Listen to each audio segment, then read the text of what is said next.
I have a framed photo on my desk of a gold-painted plastic trophy with the word loser engraved on the base. My family gave it to me on my 30th birthday in front of 40 people. I keep it where I can see it every day because I never want to forget what they did, and I never want to lose the anger that keeps me moving. I'm Thomas, 30, middle child between Sarah, 33, and my parents Ronald and Lois. Sarah married Alistair at the 25. His family owns a chain of dental clinics. From that moment on, my parents acted like Sarah's marriage upgraded our entire bloodline. Ronald told people at church his son-in-law was a dentist, which Alistair isn't. He manages the business side. But Ronald never cared about accuracy, just how it sounded. Lois started every other sentence with, well, in Alistair's family they do things this way. Then there's me. I went into property maintenance out of high school. By 26, I was overseeing 3 residential buildings for a management firm. Not glamorous, but solid income. And I was good at it. Ronald once told me over Thanksgiving that managing apartments was being a janitor with a clipboard. Lois laughed and said at least janitors had union benefits. Sarah just sat there, which I used to think was neutral but was its own kind of cruelty. Why they treated me this way isn't complicated. Ronald grew up dirt poor and built his entire identity around climbing out. A daughter married into a family with clinics? Proof he'd made it. A son managing apartment buildings? Proof he hadn't climbed far enough. Lois followed Ronald's lead on everything. Sarah learned early that you stay in our parents' good light by standing next to someone who shines. Here's what matters. When I was 27, Ronald and Lois wanted to move into a better house. Their credit was destroyed. Ronald defaulted on a truck loan. Lois had credit card debt she'd been rolling since I was a teenager. They came to me to co-sign their mortgage. Not Sarah, not Alistair. I did it because I still thought if I helped enough, they'd stop treating me like an embarrassment. My girlfriend Beverly told me I was making a mistake. She was right. I also helped Sarah and Alistair directly. Alistair needed renovations across 2 clinic locations and asked me to project manage the whole thing because he knew I could handle contractors and permitting. I spent 4 months on it, evenings and weekends, and he paid me about a third of market rate. I saved them around $40,000. Sarah never acknowledged that once. At family dinners, those renovations were always Alistair's big project. My 30th birthday. Lois organized it at their house, the house I co-signed for. About 40 people showed up. After the cake, Ronald stood up with a special gift, a cheap plastic trophy, spray-painted gold, loser on the base. He said I was 30 and still hadn't figured out what I wanted to be when I grew up.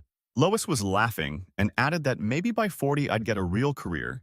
Sarah recorded the whole thing on her phone and later posted it to her Instagram stories with a crying laughing emoji and the caption, "Family Traditions." 40 people watched my father call me a loser in a house I helped him get. I stood there holding that trophy, and every Thanksgiving comment, every dismissal, every time I showed up for them and got nothing back, it all hit at once. I put the trophy down, said thanks for the party, and left with Beverly around 9 p.m. She was furious in the car, saying she'd watched this pattern for 3 years and it had never been this bad. I want to be clear, I wasn't sad. I was done. Sad means you're still hoping things change. Done means you're already planning. I sat at my kitchen table until 2 a.m. with a notebook. I wrote down every financial tie to my family, the co-signed mortgage, the fact that Ronald still called me whenever anything broke at the house, the clinic renovation money Sarah and Alistair benefited from, every single point of leverage, and I started mapping out what I was going to do with each one. Thursday morning, I called my bank about the process for a co-signer to initiate removal from a mortgage. Then I called Beverly's uncle, who works in real estate law, and asked to meet that weekend. By Friday, I was sitting across from him at a sandwich shop near his office while he explained my options and what kind of pressure I could legally apply. I wasn't devastated and I wasn't at peace. I was angry in a way that felt like fuel. Every time I pictured Ronald holding that trophy, every time I thought about Sarah posting that video while her clinic renovations were done by my hands, I got more focused. Beverly kept asking if I was okay. I told her honestly, I'm not okay, but I'm handling it. By Sunday, I had a real list, not some fantasy about cutting them off, specific steps, specific calls, specific meetings, a timeline. And I had patience because I'd been swallowing their garbage for years, so what was another few weeks of planning? What I didn't know yet was how fast things would escalate once Ronald found out what I was doing with the mortgage. The birthday party was just the warm-up. Okay, so I need everybody to understand the architecture of what happened here because it's actually insane. This man, this family's designated punching bag, is also the family's structural support beam. They got him holding up the literal roof over their heads while simultaneously spray painting a trophy calling him a loser. Ronald is living in a house he can't qualify for, telling church people his son-in-law is a dentist when he's not. And his big move is to publicly humiliate the one person whose signature is keeping him off the street. That's not just disrespect. That's a man who's so drunk on his own delusion that he forgot where the floor is. And Sarah posting that to Instagram is the part that would have broken me. Because Ronald is loud and cruel, but at least he's obvious about it. Sarah sat there, watched her brother get gutted in front of 40 people, pulled out her phone, and turned his humiliation into content. Family traditions, with a crying, laughing emoji.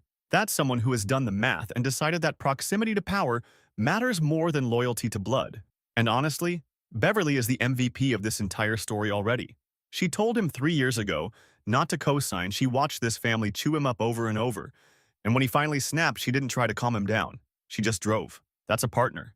But the thing that gives me chills is how Thomas described his anger. He didn't throw anything, didn't scream, didn't drunk dial anyone at 2 a.m.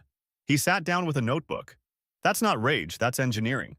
Ronald created a monster at that birthday party, and he doesn't even know it yet. Update 1. All right, a lot of you asked for an update, and I need to get this out because things escalated way faster than I expected. If you didn't read the original post, go back. I'm not repeating the whole trophy situation. Just know my family humiliated me at my 30th birthday in a house I co-signed for, and I spent the following weekend with Beverly's uncle who does real estate law. Beverly's uncle explained that as co-signer, I'm equally liable, but I also have rights. The key one, I can send a formal demand to Ronald and Lois requesting they refinance solely in their names within 90 days, or I begin petitioning the lender for removal, which could force a sale. He was clear this wasn't quick and they'd have options. But the pressure is real because Ronald and Lois cannot qualify without me. Their credit is still terrible. I'd known that for 3 years. That was the whole point. I sent the letter Monday. Certified mail. No call, no text, no warning. It arrived Wednesday. Ronald called Thursday evening. I need to explain something about my dad. He doesn't panic quietly. When something threatens his image, he goes on the offensive immediately. He didn't call asking what was going on. He called telling me I'd lost my mind, that no son would threaten his own parents' home.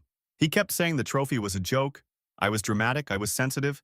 This is why nobody takes me seriously. He said Lois couldn't sleep and I was being selfish for making her worry about losing their house over a joke.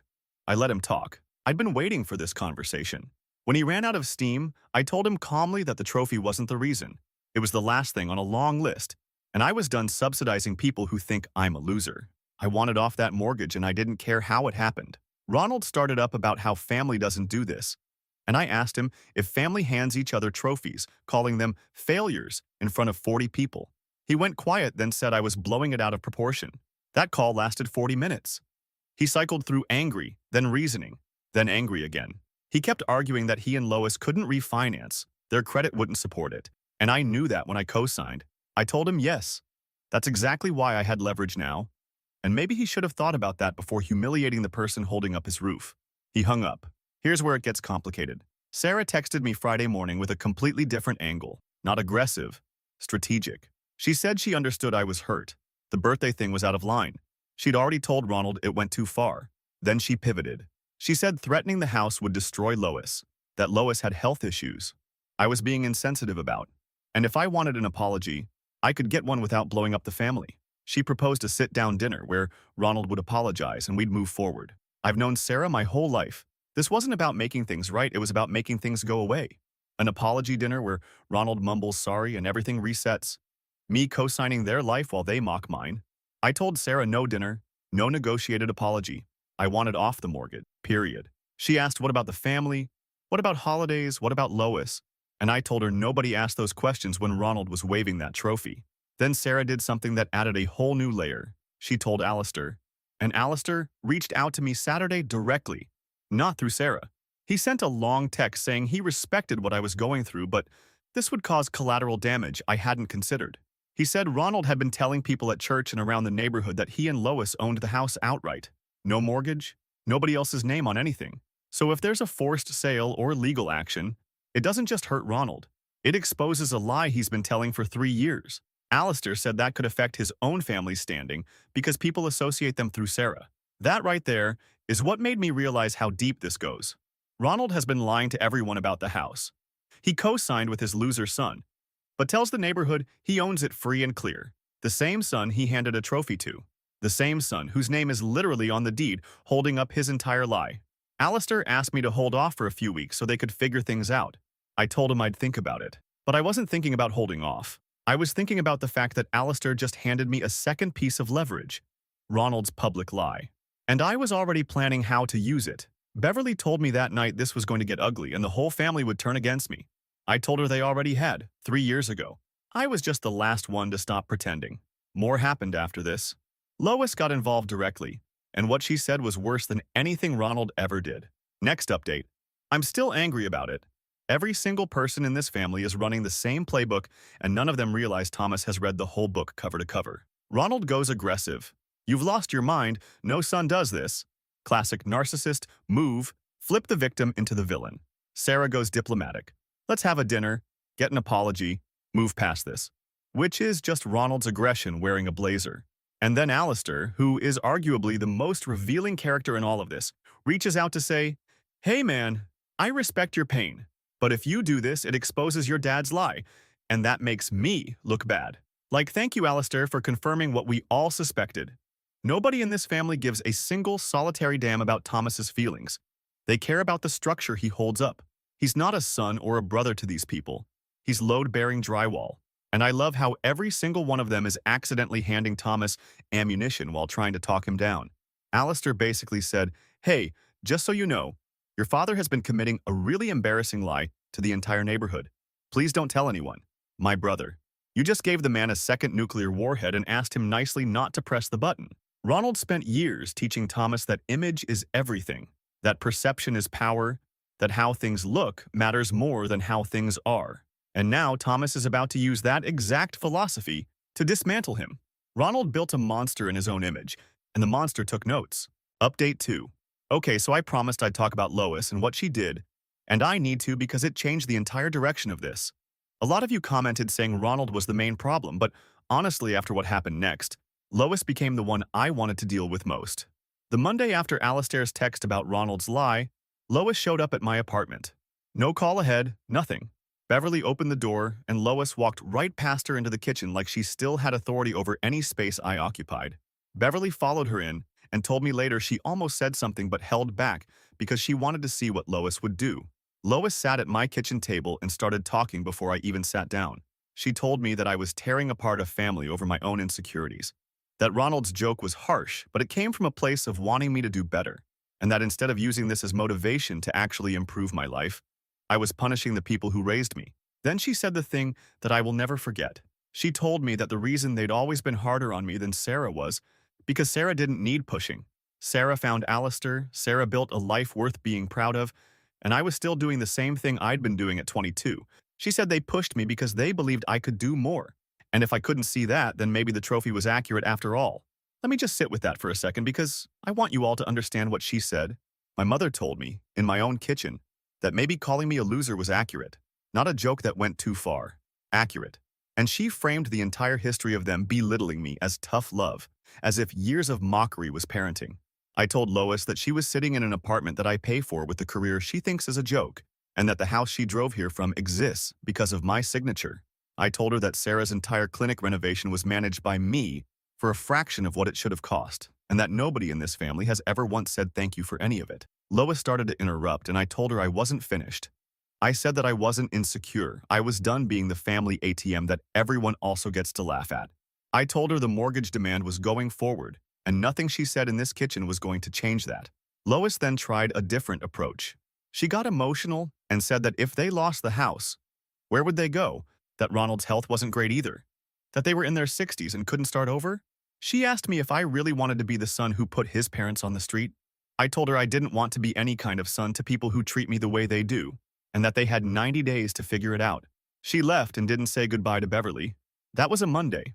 By Wednesday, the situation had branched out in a direction I genuinely hadn't planned for. Sarah called me, and this time she wasn't strategic or calm. She was angry. She told me that because of the mortgage situation, Alistair was now pressuring her. Alistair was saying that if Ronald's lie about the house came out, it would embarrass his family, and he wanted Sarah to convince me to back down or he'd start reconsidering things. Sarah was terrified that my actions were going to damage her marriage. So now I had Sarah calling me not because she cared about me or Ronald, but because her marriage was under pressure from Alistair, who was only worried about his own reputation. Everyone in this family operates on the same principle. Protect the image, sacrifice the person who's inconvenient. I was inconvenient at the birthday party, now Sarah was becoming inconvenient to Alistair. I told Sarah that I was sorry her husband was being difficult, but that wasn't my problem. She got angry and said I was being deliberately cruel, that I knew exactly what this would do to everyone and I was enjoying it. I told her she was right. I did know exactly what it would do. I'd thought about it for weeks, and if she wanted someone to blame, she should ask Ronald why he lied about the house to the entire neighborhood. Sarah said something then that opened up yet another problem. She told me that Alistair had been talking to Ronald behind her back about possibly paying off a chunk of the mortgage to get me to drop the demand. But Alistair's condition was that if he helped financially, he wanted Ronald to sign over partial ownership of the house as collateral. Ronald refused because he said the house was his and no one else was getting their name on it, even though my name was already on it. So now we had Ronald refusing help from Alistair because of pride. Alistair threatening Sarah's marriage over reputation, Sarah blaming me for all of it, and Lois calling me every single day asking me to reconsider. My phone was going off constantly, 27 calls between them in a single Thursday alone. Beverly watched all of this and asked me one question that week. She asked if I had a plan for what happens when 90 days runs out, or if I was making this up as I went. I told her I had a plan. I had the next 3 moves mapped out, and none of them were going to like any of it. Lois is the most dangerous person in this story, and I don't think people talk about this enough. Ronald is a loud, insecure man who swings a sledgehammer. You can see him coming from 3 blocks away. But Lois? Lois walks into your kitchen uninvited, sits down at your table, and tells you with a straight face that years of emotional abuse was actually a parenting strategy. She repackaged cruelty as investment. We were harder on you because we believed in you. That is textbook revisionist manipulation. She took every insult, every Thanksgiving dig, every moment they made Thomas feel small, and she gift-wrapped it as love. And then, when the reframing didn't work, she pivoted to guilt. Do you want to be the son who puts his parents on the street? Like, ma'am, do you want to be the mother who called her son a loser and then confirmed it was accurate to his face? In his kitchen? The whiplash from the trophy was right about you. To please don't take our house should give you everything you need to know about this woman. She doesn't feel remorse, she feels consequence. And she's trying to figure out which emotional button will make it stop. And the thing with Sarah and Alistair, it's almost poetic. Sarah spent her whole life staying in the warm light by standing next to whoever was winning. She married Alistair for the shine. And now that same man is threatening to leave her because the family image she sold him is crumbling.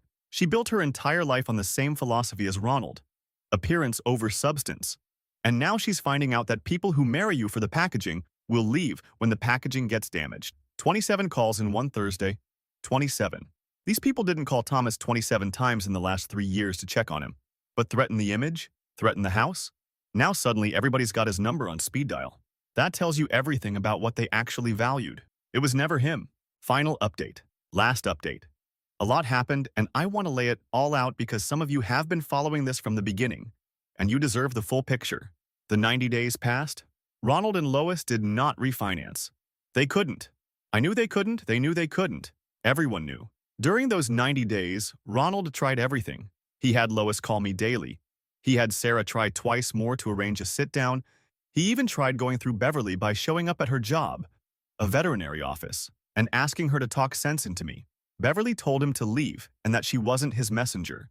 Ronald stood in that waiting room for 10 minutes, arguing with her in front of clients before he finally walked out. On day 91, I contacted the lender through Beverly's uncle. We filed the formal request to begin the co-signer removal process. The lender responded within 2 weeks, saying that based on Ronald and Lois's financials, they could not assume the loan independently. That triggered the next stage. The lender issued a notice that the loan would need to be restructured or the property would need to be sold to satisfy the obligation. Ronald and Lois had 60 more days to find a solution. Now here's where my second move came in. Remember how Alistair told me Ronald had been lying to everyone about owning the house outright? I used that. Not publicly, not on social media, nothing like that. I did something more targeted. Ronald's neighbor, a guy named Doug, who Ronald plays cards with every other week, was someone Ronald had specifically bragged to about owning the house free and clear. I knew this because Ronald once bragged about it at a family barbecue with me standing right there. I drove over to Doug's neighborhood on a Saturday morning when I knew Ronald wouldn't be around because he goes to the hardware store every Saturday before noon. I knocked on Doug's door and had a normal conversation. I told him I was Thomas, Ronald's son, and that I was the co-signer on Ronald's mortgage and was in the process of having my name removed, and if he noticed any real estate activity at the house in the coming weeks, that was why. That's all I said. I didn't badmouth Ronald. I didn't need to. The information did the work on its own. Within 3 days, Ronald called me screaming. Doug had brought it up at their card game, casually, not maliciously, just asking Ronald about the mortgage situation and whether he was going to be okay. Ronald's lie collapsed in front of his card buddies. The man who built his entire identity around looking successful had just been exposed as someone who couldn't even qualify for his own mortgage. Ronald told me I had humiliated him, that I'd gone behind his back, that I was a vindictive, ungrateful son. I told him that I learned about public humiliation from the best. Him, at my birthday, in front of 40 people. And unlike his version, I didn't even need a trophy. After the Doug situation, the family dynamic fractured in ways none of them could control. Alistair followed through on his threat to Sarah. He told her he wanted a separation, not because of me directly, but because the exposure of Ronald's lie made Alistair's family start asking questions about what other financial instabilities existed on Sarah's side. Alistair's parents got involved, asking if Sarah's family had other debts or liabilities they didn't know about. Sarah called me absolutely furious, saying I had destroyed her marriage. I told her that Alistair was looking for an exit and used this as the excuse, and that wasn't on me. She didn't want to hear it. Lois made one final attempt. She came to my apartment again, and this time she didn't argue or lecture. She asked me what it would take to stop all of this. I told her I wanted 3 things. I wanted off the mortgage permanently. I wanted the $40,000 I saved Sarah and Alistair on their clinic renovations acknowledged, not repaid, just acknowledged publicly to the family. And I wanted Ronald to admit to my face, not at a dinner, not through Sarah, directly to me, that the way they treated me for years was wrong, not a joke. Wrong. Lois sat there for a long time and then told me that Ronald would never do that because admitting he was wrong would mean admitting that everything he built his identity around, the climbing, the image, the status, was built on looking down at me. And he couldn't do that because then he'd have to look at himself. She said it like it was my problem. I told her it wasn't my problem anymore. The house went on the market 3 weeks later. Ronald and Lois moved into a rental. Sarah and Alistair are in the middle of a separation. Nobody in the family speaks to me, except through occasional texts from Sarah blaming me for everything. The 27 daily calls stopped about a month ago. My phone is quiet now. I still have the trophy on my desk. Beverly asked me once why I keep it. I told her it reminds me every morning that the people who called me a loser needed me more than I ever needed them, and that I never want to forget that difference. The loser won. The Doug move is the most surgically precise thing I have ever heard in one of these stories. Thomas didn't go on Facebook, didn't make a scene, didn't send a mass email. He knocked on one door on a Saturday morning. When he knew Ronald was at the hardware store, he stated facts. No opinion, no venom, no drama, and let gravity do the rest. Ronald spent years teaching this man that image is the only currency that matters, and Thomas took that lesson and spent it perfectly. One conversation with one neighbor at one card game and the whole castle came down, and Ronald calling him screaming about humiliation. The absolute lack of self-awareness to be angry at your son for doing to you in front of 4 card buddies what you did to him in front of 40 people at his own birthday. That's a man who genuinely does not understand that other people are real. But I want to talk about what Lois said at the end because I think it's the most honest moment in this entire story. She told Thomas that Ronald would never apologize because admitting he was wrong would mean admitting his entire identity was built on looking down at his own son. And she said it like it was Thomas's problem to solve. But what she actually did, maybe without realizing it, was confess. She just described the whole machine. She told him, "Your father needs you to be beneath him in order to feel like he's above anything. You were never a disappointment. You were a requirement." Ronald needed a loser in the family the same way he needed a dental clinic son-in-law. Both were props in a story he was telling himself about how far he'd climbed. And the cruelest part is that the prop was also the foundation. The person they designated as the family failure was the one co-signing mortgages and managing renovations and saving them tens of thousands of dollars. They knew he was competent. They knew he was reliable. They knew he was the one you call when something actually needs to get done. They just couldn't afford to say it out loud because the moment they admitted Thomas was valuable, the entire hierarchy Ronald built falls apart. Sarah's marriage collapsing is honestly the most predictable domino in this whole thing. She married into a family that values image above everything, just like she was raised to. And Alistair's family is doing to Sarah exactly what Sarah's family did to Thomas. The moment you become inconvenient to the image, you get cut. She's experiencing from her husband exactly what her brother experienced from her parents.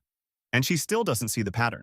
She's calling Thomas saying he destroyed her marriage while standing in the exact same shoes he stood in at that birthday party, being sacrificed by someone who's supposed to love you because you're making them look bad. And Thomas keeping that trophy on his desk? That's not bitterness. That's a man who understands that the most dangerous thing you can do is forget what people showed you about themselves when they thought you couldn't do anything about it. Beverly is standing right next to him. His phone is quiet. His name is off that mortgage. And the people who called him a loser are in a rental. He didn't win because he got revenge. He won because he finally stopped volunteering to be the floor that everybody walks on, and the family collapsed because they never bothered to build their own. The loser won. Yeah? Yeah, he did.